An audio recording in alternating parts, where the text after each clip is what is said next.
तामिळनाडू एक प्रगत राज्य, शिक्षण, उद्योग आणि संस्कृतीसाठी ओळखलं जाणारं. पण याच तामिळनाडूतल्या धर्मपुरी जिल्ह्यात अशी एक घटना घडली जी ऐकताना थ्रिलर सिनेमालाही लाजवेल. ही गोष्ट आहे एका घरातल्या नात्यांची, विश्वासघाताची, अनैतिक संबंधांची आणि शेवटी झालेल्या एका अत्यंत क्रूर हत्येची.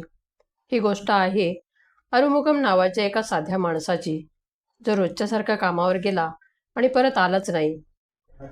धर्मपुरी जिल्ह्यातील एरंगाट्टू कोट्टई परिसरात आरुमुगम आपल्या कुटुंबासोबत राहत होता. घरात पत्नी ज्योती, 2 मुली आणि 2 मुलं असा त्याचा सुखी संसार होता. आरुमुगम स्थानिक मेडिकल दुकानात काम करत होता. फार मोठं आयुष्य नव्हतं, पण समाधानात जगायचा प्रयत्न करणारा माणूस होता. सकाळी कामावर जाणं, संध्याकाळी घरी येणं, मुलांसोबत वेळ घालवणं हेच त्याचं जग होतं. पण त्याच्या घरात त्याच्या पाठीमागे एक भयानक खेळ सुरू होता, ज्याची त्याला कल्पनाही नव्हती. 7 जानेवारी 2026चा दिवस उजाडला. आरुमुगम रोजच्यासारखाच घरातून बाहेर पडला. संध्याकाळी येतो असं म्हणून तो मेडिकल दुकानाकडे निघाला. पण त्या दिवशी तो संध्याकाळी घरी परतलाच नाही. रात्र झाली, फोन बंद होता. दुकानातील सुरुवातीला पत्नी ज्योतीला वाटलं कदाचित काम जास्त असेल, कदाचित मित्राकडे गेला असेल. पण जसजसा वेळ जात गेला तसं तिचं अस्वस्थ होणं वाढत गेलं. अख्खी रात्र गेली, पण आरुमुगम घरी आला नाही. 2 दिवस गेले. 9 जानेवारी रोजी अखेर ज्योतीने धर्मपुरी टाउन पोलीस स्टेशनमध्ये जाऊन पती बेपत्ता असल्याची तक्रार दाखल केली. पोलिसांनी तक्रार नोंदवून आरुमुगमचा शोध सुरू केला. आसपासच्या परिसरात चौकशी सुरू झाली. मेडिकल दुकान, मित्र, नातेवाईक सगळीकडे माहिती घेतली गेली, पण आरुमुगम कुठेच सापडला नव्हता. 11 जानेवारीचा दिवस मतिगोनपलयम जवळ असलेल्या मुथारय्यान नावाच्या झीलजवळ काही स्थानिकांना पाण्यात तरंगणारा एक मृतदेह दिसला. त्यांनी तात्काळ पोलिसांना माहिती दिली. पोलीस घटनास्थळी पोहोचले. मृतदेह बाहेर काढण्यात आला. अंगावर कपडे होते, चेहरा ओळखण्याजोगा होता. तपास करताच समजलं तो मृतदेह आरुमुगमचा होता. त्या क्षणी सगळ्यांच्या पायाखालची जमीन सरकली. पोस्टमॉर्टम रिपोर्ट आला आणि सगळं चित्र स्पष्ट झालं. आरुमुगमचा मृत्यू अपघाती नव्हता. त्याच्या डोक्यावर अनेक खोल जखमा होत्या. दगडांनी मारहाण करण्यात आली होती.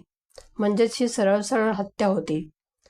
पोलिसांनी लगेच बेपत्ता प्रकरणाचं रूपांतर खुनाच्या गुन्ह्यात केलं आणि तपास वेगाने सुरू केला. तपास जसजसा पुढे गेला तसं एकामागून एक धक्कादायक सत्य समोर येऊ लागलं. पोलिसांनी सर्वप्रथम आरुमुगमची पत्नी ज्योती हिला चौकशी सुरू केली. तिच्या बोलण्यात विसंगती आढळून येऊ लागली. तिच्या हालचाली, तिचा वावर संशयास्पद वाटू लागला. पोलिसांनी तिच्यावर लक्ष ठेवायला सुरुवात केली. त्याचवेळी आरुमुगमचा जावई सीतारामन याच्यावरही पोलिसांचा संशय होता. चौकशीत एक भयानक सत्य उघड झालं. ज्योती आणि तिचा जावई सीतारामन यांच्यात दीर्घकाळापासून अनैतिक संबंध होते. सासू आणि जावई यांच्यातील हे नातं केवळ अफेअरपुरतंच मर्यादित नव्हतं, तर ते इतकं खोलवर गेलं होतं की त्यांनी एकत्र येऊन खुनाचा कट रचला. सीतारामन आधीच विवाहित होता. त्याला पत्नी आणि 2 मुली होत्या. जेव्हा त्याच्या पत्नीला या अफेअरबद्दल कळलं तेव्हा घरात प्रचंड वाद झाले. शेवटी सीतारामची पत्नी रागानं माहेरी निघून गेली.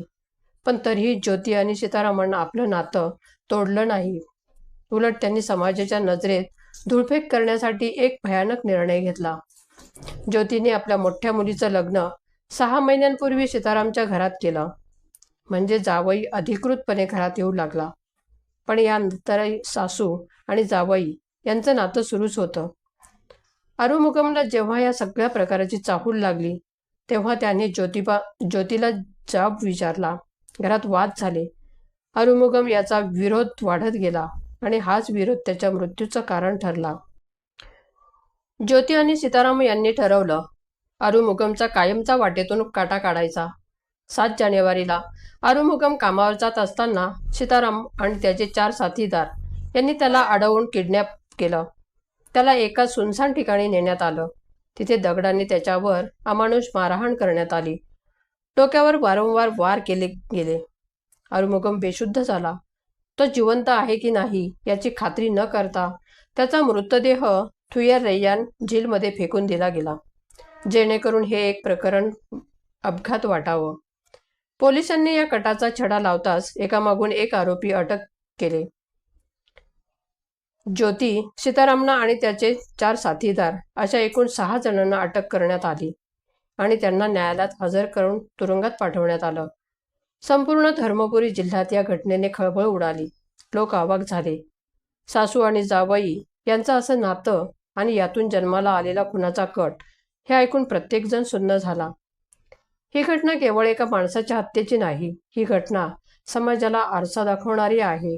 नात्यांची पवित्रता कुठे हरवली आहे.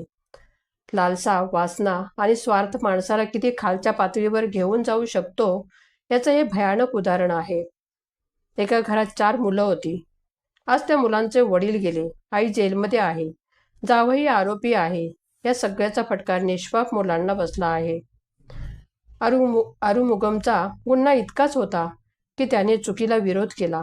त्याने आपल्या संसार वाचवण्याचा प्रयत्न केला, पण त्याच प्रयत्नांची किंमत त्याला आपल्या जीवाने मोजावी लागली. ही कथा आपल्याला सावध करते. नात्यांमध्ये प्रामाणिकपणा नसेल तर त्याचे परिणाम किती भयंकर होऊ शकतात हे या घटनेतून स्पष्ट होतं. आज ही केस पोलिसांच्या ताब्यात आहे. न्यायालयात सुनावणी होईल, आरोपींना शिक्षा मिळेल, पण आरुमुगम परत येणार नाही. आणि हीच खरी शोकांतिका आहे. समाज म्हणून आपण अशा घटनांकडून काय शिकतो हा खरा प्रश्न आहे. कारण गुन्हा एकाचा असतो, पण त्याचे परिणाम अनेक पिढ्यांना भोगावे लागतात. या घटनेबद्दल तुम्हाला काय वाटतं? तुमच्या प्रतिक्रिया खाली कमेंटमध्ये द्यायला विसरू नका. व्हिडिओ आवडल्यास लाईक करा. चॅनेलवर नवीन असाल तर सबस्क्राईब करायला विसरू नका. धन्यवाद.